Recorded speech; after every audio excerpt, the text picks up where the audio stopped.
بسم اللہ الرحمن الرحیم۔ دنیا میں ہی حق ادا کر دو۔ حضرت ابو ہریرہ رضی اللہ تعالیٰ عنہ سے روایت ہے، رسول اللہ صلی اللہ علیہ وسلم نے فرمایا، جس آدمی پر بھی اپنے بھائی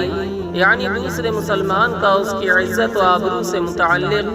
یا کسی اور چیز سے متعلق کوئی حق ہو، یعنی اس کی بے عزتی کر کے یا کوئی اور زیادتی کر کے اس پر ظلم کیا ہو، اس کو چاہیے کہ آج ہی دنیا میں اس کا ازالہ کر کے حق ادا کر دے، قبل اس کے کہ وہ دن آ جائے جس میں ازالے کے لیے کسی کے پاس دینار و درہم نہیں ہوں گے، اور ازالے کے لیے اس کی نیکیاں لے کر مظلوم کو دے دی جائیں گی۔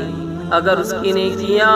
نہیں ہوں گی تو حقدار کی برائیاں لے کر اس پر لاد دی جائیں گی۔ حضرت عبداللہ بن عمرو بن عاص رضی اللہ تعالیٰ عنہ سے روایت ہے کہ نبی اکرم صلی اللہ علیہ وسلم نے فرمایا، مسلمان وہ ہے جس کی زبان اور ہاتھ سے